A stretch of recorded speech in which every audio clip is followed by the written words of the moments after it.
the fall,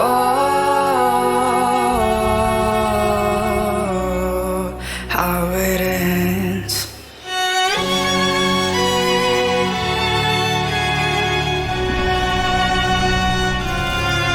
It's the fall,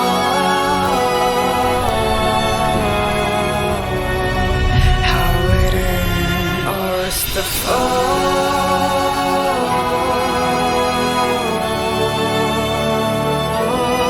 how we rise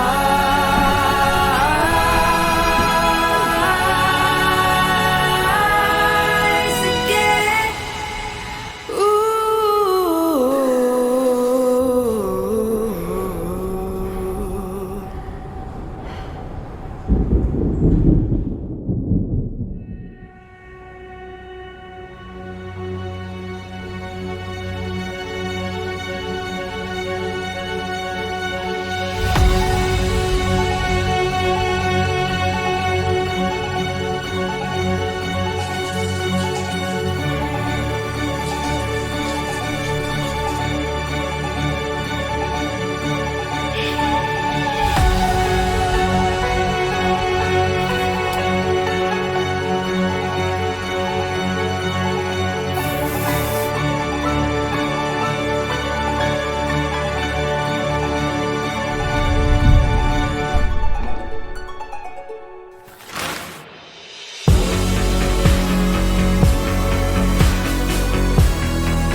Greetings to one and all. Welcome to PhysioTV classroom. I am Dr. Pavandeep Kaur, Assistant Professor at Sancheti Institute of Orthopaedics and Rehabilitation, College of Orthotherapy, Pune. Last time we had covered brachial plexus injury. In that, we had covered about the anatomy, the causes of injury, and the types of brachial plexus injury. Today, let's start with the part 2, which deals more with the clinical examination, then the management, both surgical and physiotherapy management, and further which we'll be discussing a case at the end.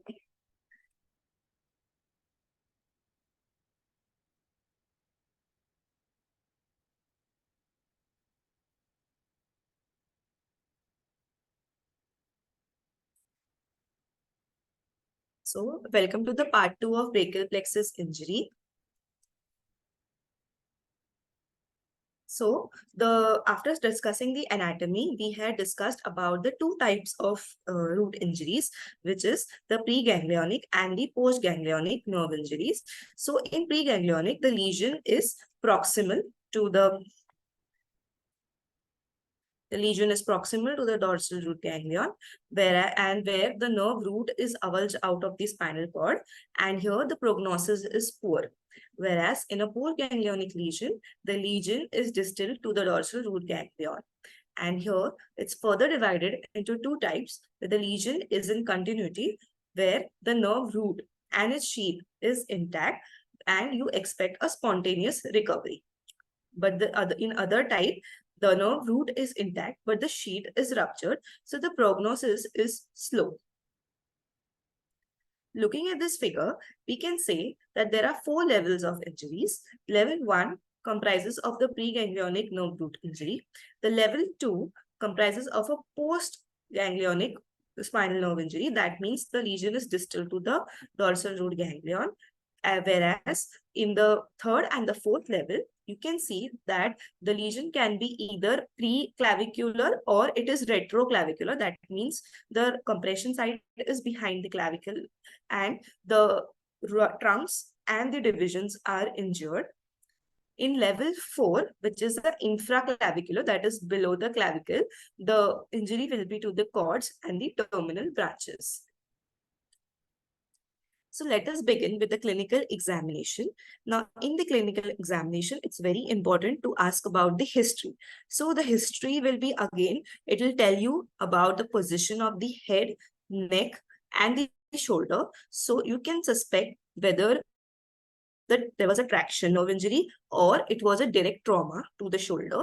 Again, we also can ask about the severity of the injury, whether it was a high severe injury which led to unconsciousness, or the injury was due to a traumatic incident. This will also help us in finding out whether it was a preganglionic or a postganglionic lesion, right? Then on observation, you have to evaluate the posture.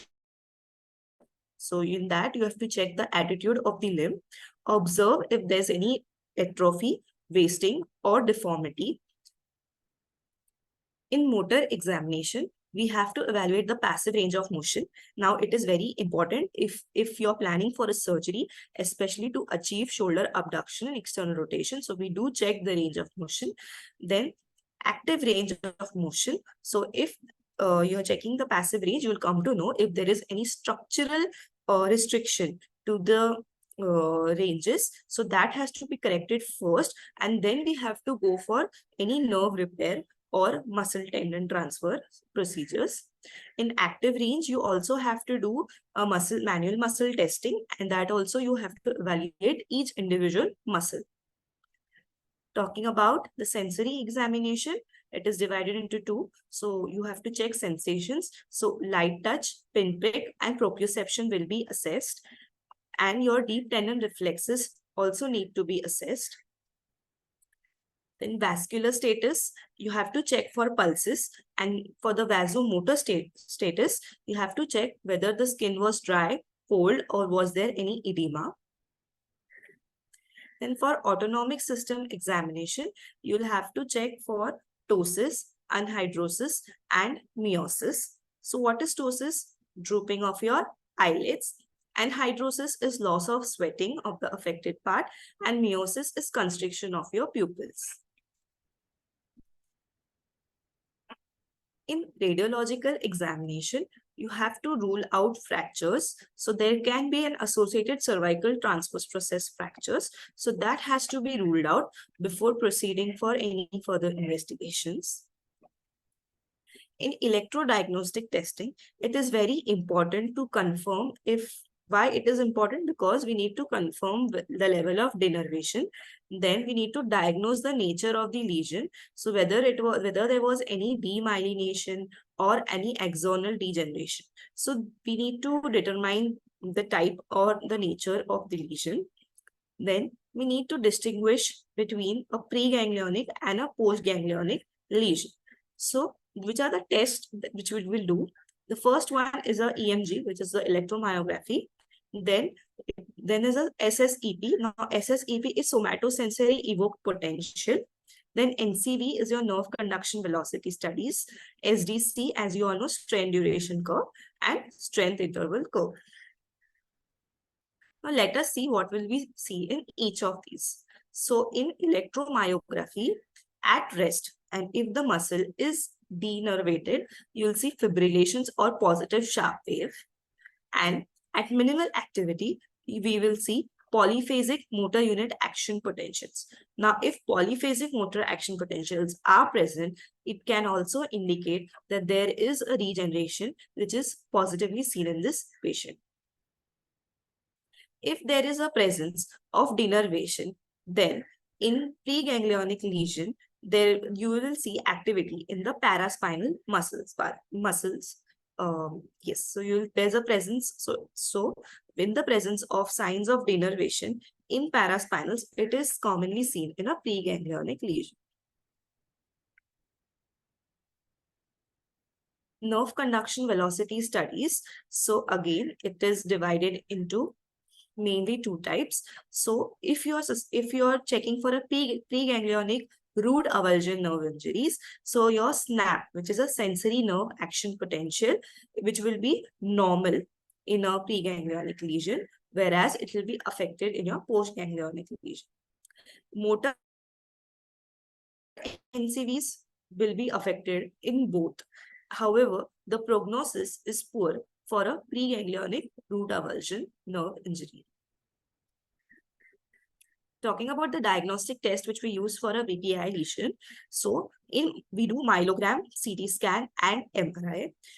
If in a myelogram there is, so in cases of an avulsion injuries, you'll see a pseudo-meningocele in such cases, if it's a preganglionic lesion. Talking about the management, there are two types of management. One is a surgical, the other is a physiotherapy management. Now, in early stage of management, the goals will be first to control pain and edema. So we use elevation and massage for maintaining the circulation. Second is care of the anesthetic limb because there are no sensations. Also, there is no motor activity. So we need to do adequate splinting to maintain the position of the arm. Then maintaining full joint mobility of the soft tissues and the joints to prevent contractures and deformity. So we use passive movement, we use splinting, and we use positioning. So the splints which are used in the upper plexus injuries are, this is an aeroplane splint, which is used in pre or post-op shoulder management. So it prevents contracture, and post-muscle or tendon transfer also this splint is given for maintaining the length of the muscle. And it is also used for burns management in the axillary area if there is any. Then this is a knuckle bender splint. Now this splint is used in clump case paralysis where you see claw hand deformity. Okay. So it keeps your IP joint in extension and your MCP joint, which tends to go into flexion.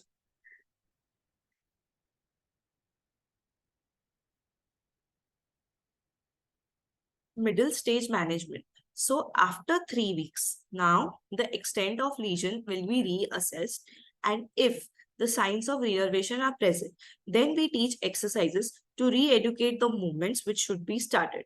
So we start with active movements, active assisted movements. Then we go for PNF techniques of irradiation. And if the strength is more than 3, then we can start with using diagonal patterns. So what is irradiation? Irradiation means you give resistance to the opposite. So if you want elbow flexion, so you'll give resistance to the other side and ask the patient to do flexion. So what will happen is that due to the resistance from the other side will also attempt the same movement, right? Now, electrical stimulation. So we use So for electrical stimulation, again, there are two. One is an interrupted galvanic and a Faradic re-education. So when do we use interrupted galvanic? It is used when the muscle power is between 0 to 2. And we use Faradic re-education once the muscle power is more than 3. Right? So basically, when you we tell the patient for Faradic re-education to feel the contraction and perform the movement at the same time. Now, if pain persists, then we use TENS, which can be very effective for managing the pain. Splint wise, now we can start with dynamic splinting. Yes, why? So that we can maintain this and we can improve the function also. So we are not increasing the contractures or the tightnesses. At the same time, we are also trying to work on the function. For sensory re-education, Root's facilitatory techniques of icing and brushing are used.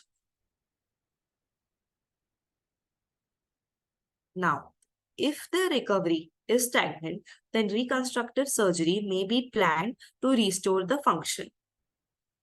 Release of contracted soft tissues or osteotomies are also done to correct the rotational deformity. So all surgical procedures are always planned after we find that the patient is not recovering. So we first tackle the structural tightnesses or the contractures, and then we plan for a nerve transfer or a muscle transfer to bring about a functional change in the patient. Now talking about the surgical management. So there are various surgical procedures which are done in such patients. The first important procedure is called as a neurolysis. Now, if there is a nerve injury, it is suspected that there will be adhesions around the nerve sheet. So, because of these adhesions, the function of the nerve is affected. So what is neurolysis? Neurolysis is a procedure where the denervated nerves, wherever there is an adhesion in the nerves or to the nerve sheet, these adhesions are broken down. That is called as a neurolysis procedures. Then nerve repairs. So basically, nerve repair can be either it will be a direct nerve repair or you will be using a nerve graft to bring about the same. Now there are procedures called as neurotization also. So what is neurotization? It is in this procedure, a healthy but less valuable nerve or it is taken from its proximal stump. It is transferred in order to renovate a more important sensory or motor territory that has lost its innervation. Okay, so basically you're using the proximal stump or you're using any nerve which is less valuable to that particular part and you're going to place it. So which nerves are used? Basically, we use extraplexal nerves such as spinal accessory nerve, then the rami of the cervical plexus and the intercostal nerve. So basically, they are transferred to the trunks, cords, or the individual nerve itself. And they are mainly used in a preganglionic lesion where there is a root avulsion injury. So you will be wondering, when is nerve grafting used? Now, nerve grafting is indicated when the end-to-end coaptation of proximal and distal nerves is not tension-free. But again, there are some shortcomings because there's a second suture line, as well as there is a need for a dispensable donor nerve. There is a debate regarding this neurotization because basically it is used as an experimental purpose as it fails to re-establish the neuromuscular renervation at the motor end plates. And the reason for that is there is an inability of the Schwann cells within the chronically denervated distal stump to support axonal re-innervation. Hence, direct repair is superior to neurotization. Now, if your lower trunks are spare, then we can go for tendon transfers, muscle transfers, or shoulder arthrodesis. Now, let us see the muscle and the tendon transfer. Now, for first gaining shoulder abduction, the donor muscle used can be trapezius and it can be attached to the neck of the humerus.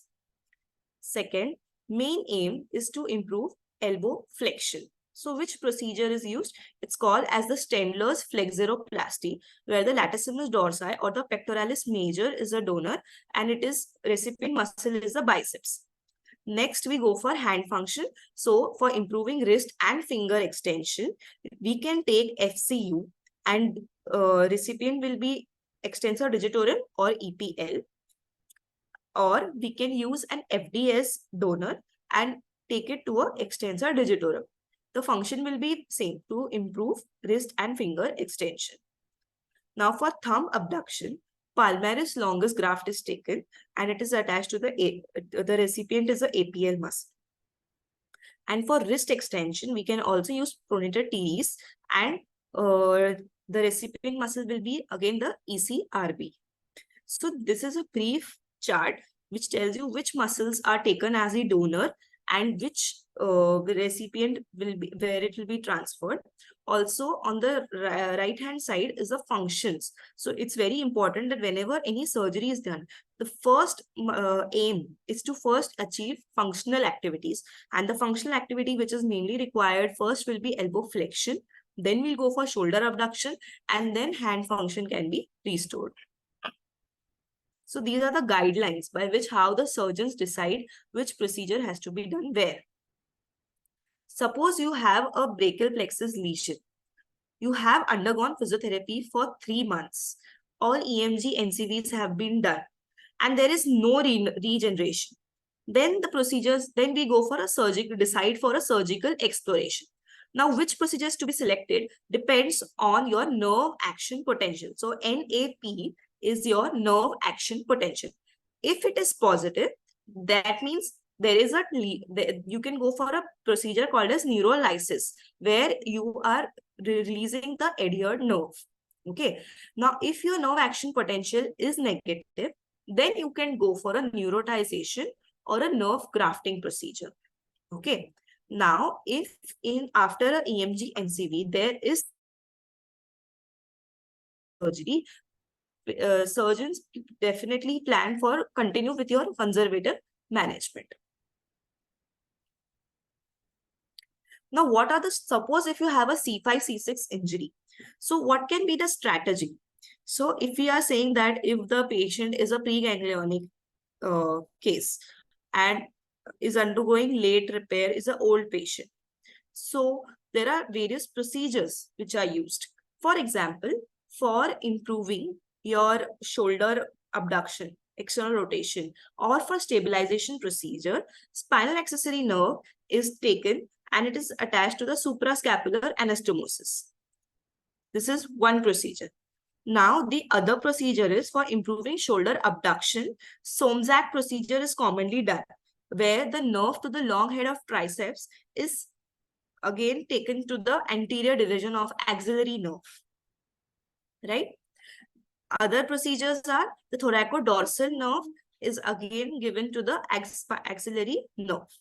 So basically, you want to improve abduction, hence you are taking grafts and attaching it to the axillary nerve. Talking about the important function, which is the elbow flexion.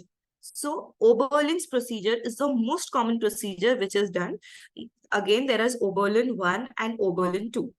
The main aim of this procedure is your median or your ulnar nerve fascicle is taken as a donor and it is given to the branch of musculocutaneous nerve which supplies the biceps. So you are mainly trying to gain elbow flexion. You can also use medial pectoral nerve and give it to the musculocutaneous nerve for improving elbow flexion. So these are the various procedures which are done for improving the function. The most common here is the Oberlin's procedure followed by the Somzak procedure. Now, what is the physiotherapy management which is expected after a reconstructed tendon, muscle, or a nerve repair? The main important first thing is we will go for splinting. Why? Because we do not want contractures or tightnesses to develop in the patient. Second is muscle re-education, which we also do by using electrical stimulation. So we start with first galvanic current, and then once the patient improves and gains grade 3, then we can go for Faradic re-education techniques. Biofeedback techniques have also been developed, but they are still under consideration given the fact that we want early recovery. So hence biofeedback techniques have been recently started being used in such cases. Now in strengthening exercises, we progress from first active assisted range of motion to active range of motion exercises, and further we add resisted exercises to improve the strength. Now there's a new concept which is called as a graded motor imagery and mirror therapy. Okay. Now in these techniques, we first sensitize the patient to the movement using mirrors, and then basically you're trying to develop a pattern in the patient. So basically the person has to first recognize the pattern, then we teach them practicing the pattern using the mirror therapy, and the third one is execution of that activity. It has shown excellent results. Talking about induction exercises, these are very important exercises which are done early post-surgery. In this, what we do is, suppose if you are taking intercostal nerve and you are putting it to the axillary nerve, so we have to train the intercostal nerve that it has to do two functions of inspiration as well as now shoulder abduction. So when we tell the patient to do the exercise, we will tell the patient to take a deep breath in as well as simultaneously do a shoulder abduction. So basically you're inducing a new function in intercostal nerve. So basically your intercostal nerve will be trained to not only do the work of respiration, but also now do slight amount of abduction.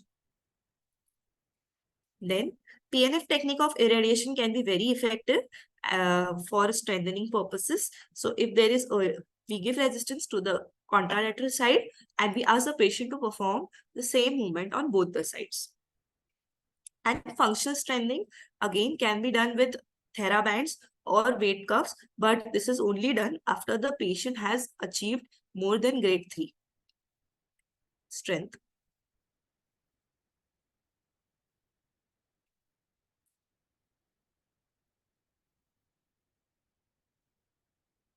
Now let us discuss a case. Now this is a young patient who has a history of weakness and numbness in his right arm. He also complains of shortness of breath, which occurs several months prior to the current visit which he has done to our clinic. So a radiographic workup was done and we found that there was a slightly elevated left hemidiaphragm at that time. However, a detailed MRI or a MRA neuroimaging at this time failed to show a cause for this elevation. Physical examination at the current clinic, at the current visit has been done, and it is shown that the young patient has difficulty in raising his left arm against resistance above the horizontal plane. This patient also had slight atrophy of both left deltoid and supraspinatus muscle, and atrophy and weakness of intrinsics of left hand. There was full strength and normal muscle mass were, however, demonstrated in left biceps and tricep muscle. Now, the sensory examination showed reduced sensations to light touch and pinprick along the upper lateral shoulder, which suggested left C5 ramus nerve compromise. In addition, the sensory deficit along the middle aspect of the forearm, hypothenar eminence, and the fifth digit and the hand weakness showed that the left C8 and T1 were also affected. So we did some paraclinical investigations. So in support of these three nerves, which were C5, C8, T1 being involved in this patient, EMG studies were done, which showed denervation and early regeneration potentials for these nerves at the trunk level of the plexus. Now, what can be the diagnosis and cause? Patient was initially evasive pertaining to the events preceding his neurological deficits. He repeatedly denied any trauma or any serological examination, and he also failed to reveal any evidence of an inflammatory process which could account for this motor complaints. So after inquiring again and again, we found out that he had attempted suicide by hanging. He had used a rope and jumped with it around his neck from a significant height to cause a injury. Now, the patient stated that when the noose was tightened, his neck was stretched up. But having a change of mind, patient then reached up and grabbed the rope. Nevertheless, he remained suspended on his abducted upper limb before he was able to support himself on his feet and remove the noose. So what will be the management? Currently, we can plan for a conservative management. We can give physiotherapy and then we can reassess. We can check for if there's any improvement over this months of deficits. And also psychiatric care was also initiated for this patient.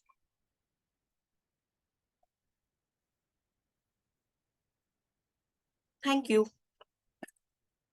Now, I would like to thank Dr. Parag Sancheti sir, Chairman of Sancheti Group, and Mrs. Manisha Sangvi ma'am, Chairperson of Sancheti Healthcare Academy, for their constant guidance and support.